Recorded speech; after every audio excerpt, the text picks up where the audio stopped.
On today's Primetime local news, Lloydminster residents may be paying more in property taxes this year. And Startup Lloydminster are welcoming in local businesses to a retail event.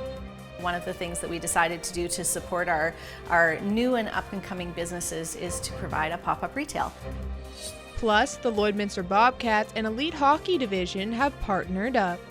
We wanted to rebuild those relationships with the elite hockey and the minor hockey.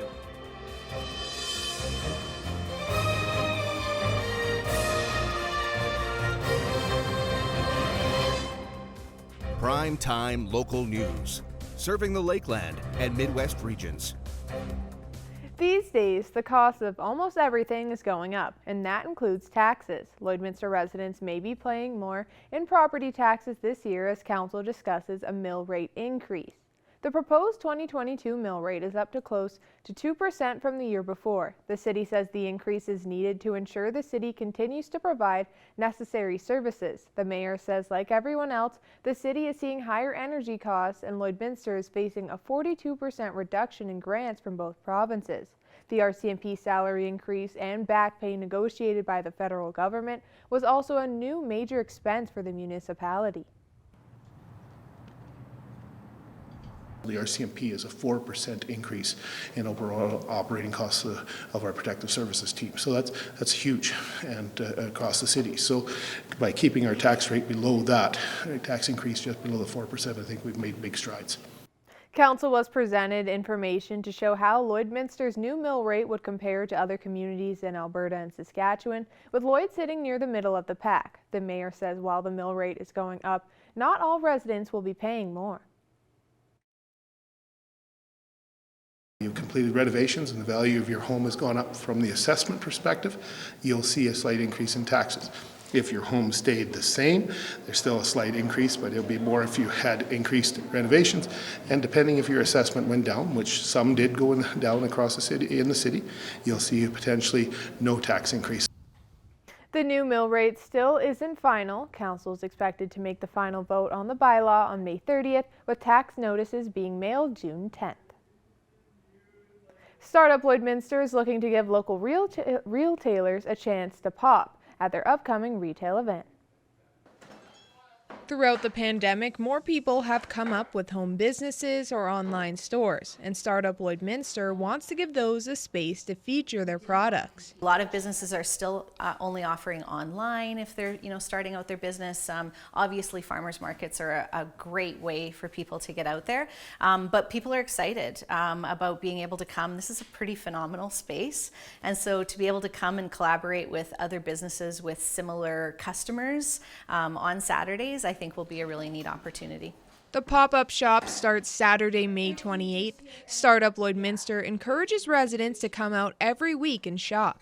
We're kind of that size of a community where people can go under the radar for just a little bit too long sometimes. And I'm always amazed at how many people are like, yeah, like I'm shipping things, right across, North America, my products and goods, and yet we don't even necessarily know that we have this amazing business in our community. So we're really hoping we can profile some of these businesses. Plandowski hopes the event can become a staple for Border City residents, and she encourages anyone to register so they can showcase their business to the public.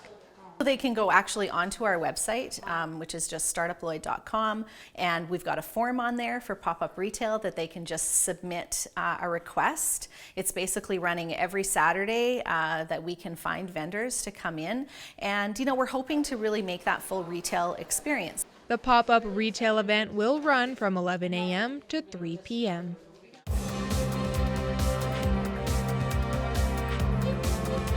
The Lloydminster Bobcats and the Lloydminster Elite Hockey Division have partnered up to make hockey in the Border City that much stronger. When we took over here, what's coming on 4 years now, we wanted to rebuild those relationships with the elite hockey and the minor hockey. The Junior A Club will provide help in player development, goalie development, and coach mentorship for the Steelers and minor Bobcats. All the Bobcats coaches will be involved, including goalie coach Sheldon Gordson. Sheldon, he was my first hire that's been with us the entire time, and he's done outstanding. Between for him, he had the University of Saskatchewan goalie, that top goaltender there, and MVP, and Kobe with us, and both those goalies we seen him develop from their first year. The U18 AAA team start preparation for next season this weekend, hosting their identification camps. With the U18 Midwest Prairie Pirates' new season underway, they now have a new name for their field. I've now sponsored the field and will now be called Cooperators Field. That will be the new sponsor name for the Pirates baseball diamond. The park, however, will still be known as Wallace Park. Cooperators will be taking care of things like signage and general maintenance of the field, something that sponsorship is thrilled to be a part of. It's been tough for the last couple of years for businesses to get involved, but we don't get these facilities and we don't get the events and the activities that we get to do here without help and support from the community. With the new sponsor set in stone now, Cooperators plans to add features to the ballpark, which could include lights in the foreseeable future. Now we go to our Shelby Clark once again for a look at your regional forecast.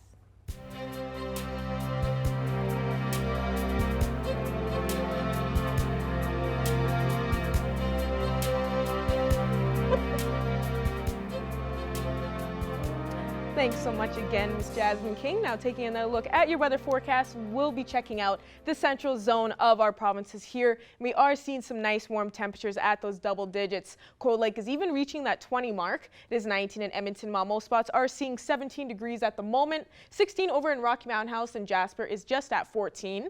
And switching now back to our Saskatchewan side here, they are seeing a lot warmer temperatures compared to the Alberta side. Most spots, as you can see, have reached past that 20 point. Melfort has just hit it, and as most spots are seeing 21 degrees right now, and Saskatoon is the warmest, seeing 23. Now going over to our northern zone to check them out. They are looking a lot warmer today compared to what they have been seeing earlier on in the week, which is really good to see. 11 up in Uranium City, while it's 12 over in Stony Rapids. 17 degrees in both La Loche and Buffalo Narrows. 18 degrees in La Ronge, while Flin Flon has just hit that 20 mark. 13 in South End, and Wollaston Lake is the coolest at that single-digit point, sitting at 7. Now switching back to this side here to check them out. They are seeing a lot warmer temperatures compared to what they have been seeing as well. They are looking slightly warmer compared to the Saskatchewan side in most spots. 13 over in Fort Chipewyan, while it is 17 in both High Level and down in Grand Prairie. Peace River is just hitting 16, as well as over in Fort McMurray, and Slave Lake is at 15. So we are seeing a lot warmer temperatures now that we are seeing a little bit more of the summer season slowly creeping in here. Now going over to our southern zone to see what they are sitting at. They are seeing some nice warmer temperatures with 17 in both Medicine Hat and Coronation, 15 in Lethbridge, while Calgary is at 16, and Banff is looking the coolest, but still seeing those double digits, just hitting 12. Going over on this end here now, they are seeing some slightly warmer temperatures compared to the Alberta side, as Estevan is looking the coolest at 12. 14 over in Swift Current, while we start to warm up a little bit more from there. 18 in both Moose Jaw and Regina, 19 in Kindersley, and Yorkton, of course, has just hit that 20 mark. And now going to see across the region to see what we will expect through our evening and throughout the night. We are going to be seeing some nice evening lows for sure. Compared to what we have been seeing this week, we will be warming up quite a bit for our evening lows. We were even reaching past those minus points at one point, but now we are seeing those plus temperatures. Most spots will be expected to see a low of 6 and a low of 7 degrees throughout the evening and throughout the night. Bonnyville and Wainwright will be expecting to feel the warmest with a low of 8 degrees, and Meadow Lake will be kind of cooler at that 5 mark, but we all will be seeing those plus temperatures for our evening, so I think we are going to see some beautiful nights across the region. And now looking at tomorrow for our Friday forecast, we will cool down just slightly, but still seeing past that 10 mark for temperature-wise. On the Alberta side, they might be seeing some slightly warmer temperatures compared to the Saskatchewan side, with most spots seeing around 16, 15. And on the Saskatchewan side, they will be seeing 15, but some spots are kind of cooled down compared. And ending off with our 7-day forecast for here in the border city, we will be seeing that 17 for Saturday and Sunday on the weekend and seeing a high chance of some rainfall. But then we will see that sun come out from behind those clouds to end it off. And into next week, we will be seeing those double digits with 17 on Monday to start off the week, seeing 16 next Tuesday, and then seeing that 12 and 13 for next Wednesday and Thursday. So get ready. We will still be seeing another beautiful week coming up. That is another look at your weather forecast. Our Jasmine King will have more news coming up after the break.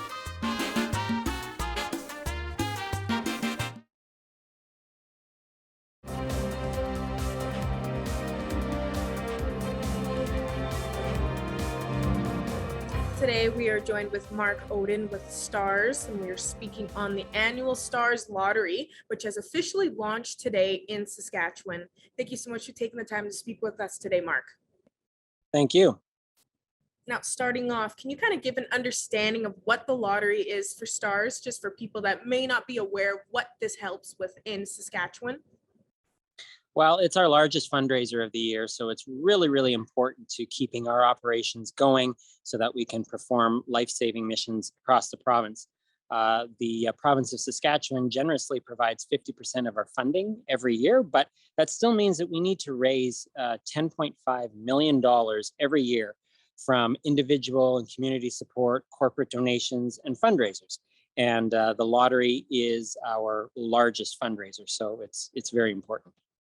And of course, with the pandemic, of course, still continuing on right now, but when it was still at its peak for the first 2 years, did it affect this annual lottery for you all? The lottery was actually a high point at a time when we couldn't be having in-person fundraisers and had to completely do away with them or look for new avenues to generate funding virtually. The lottery has continued to be a bright spot, and we're just so thankful for everyone coming out and supporting the lottery year after year, and we certainly hope they will again this year. And how has that support been from residents in Saskatchewan, especially with the Stars Lottery? You're saying it was kind of at its high point even through the pandemic, but from previous years when it came back instead of virtually? It's been excellent. Stars was built by the community and it's for the community. And it is the community that continues to sustain us. Last year, for example, we flew over 1,000 missions across Saskatchewan, including 50 to the Lloydminster area. And so we know that it's important for everyone, an important service to have. And we couldn't do it without the public support. And we're just so thankful that they've continued to stand by us. And so has the business community, the service clubs, people donating monthly, annually, kids giving, money instead of birthday gifts or lemonade stands, and those things have kept us going, and certainly that support has been great through the pandemic and continuing now as we emerge into the new normal. With this lottery helping so many families and so many people in the province annually, can you kind of expand on what the proceeds go towards exactly for Stars? Absolutely. So every dollar that's raised through the lottery, or every ticket that's purchased, we say buys time in a patient's fight for life. And so quite literally, the lottery supports our operations here in the province. It ensures that we can continue to have faster response times, that we can provide cutting edge medical tools and equipment to our air medical crew who are in the back of the helicopter saving lives every day, and ensures that they can continue to have their continuous training throughout the year. They're already very, very well qualified and specialized when they come to Stars, but they continue to have practice and education throughout the year to keep their skills razor sharp. And so the proceeds from the lottery, help to save lives. And for those who are lucky enough to win a prize, it could change theirs. And lastly, I just want to ask, just to make sure we have this in and added in for everybody out there that wants to check more out on this lottery and find some more information, where can they go and find more information online, and where can they find out the deadline and how to get involved in it? Well, we launched today. The final deadline isn't until mid-July for the main lottery. People can go online to starslottery.ca for more information, but you will want to act quick because everyone's busy. Time is flying by. It's a very busy time of year. And we do have some deadlines that are much earlier than July for our early bird prize package, which is this year a choose your own adventures package, which includes a brand new motorhome, a side-by-side, a $5,000 gift card to explore Saskatchewan's parks, a $3,000 gas card, which will be very handy this year, and $100,000 cash. And so that deadline is earlier. It's in June. And then there's a brand new prize this year we've never had before. It's called the Bon Voyage Bonus Prize Package. And it is $100,000 to travel the world. Or if travel isn't your thing, $90,000 cash. And that deadline is even sooner. So you'll want to go online, starslottery.ca, get your tickets. They're very affordable, and there are ticket packages to suit every style and budget. And anyone can purchase the tickets. I know Lloydminster is on the border. We've got friends in Alberta. You technically need to purchase the tickets when you're on the Saskatchewan side. When you make that call or go online, we know that Lloydminster is well served by stars, both from Edmonton and Saskatoon bases. Of course, this lottery is a sister lottery to the one we have in Alberta earlier on in the year, this one being for Saskatchewan. I also didn't mention we've got our Lucky Stars 50-50, which is always very popular. It's the largest 50-50 in the province. And this year, it could see one lucky individual take home up to $2.5 million in their pocket. And the other thing that I would say is, if online isn't your thing, by all means, call toll-free 1-844-STARS-SK, and we'll be happy to get you hooked up with tickets there. All right, perfect, Mark. Thanks again so much for giving us your time today, and hopefully this helps get the word out to everybody out there for this year's Stars Lottery. But I'm sure with these big prizes, that won't be too difficult to get people interested. Awesome. We hope so. We really can't do it without your support. And we look forward to announcing the names of some very lucky winners later on this summer.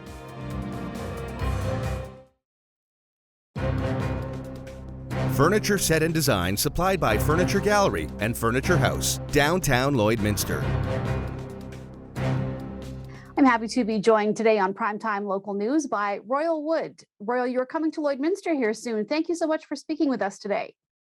It is absolutely my pleasure. Yeah, thanks, Stacey. Well, let's talk about the single that you are releasing Friday. It's a remake of the song Tainted Love, classic soft cell song. One of my favorites from the 80s. It's always on every playlist. Why did you choose that song to release as a single? You know, it wasn't my plan to release it as a single. I was just experimenting in my studio during one of the lockdowns, couldn't tour, and my record was done.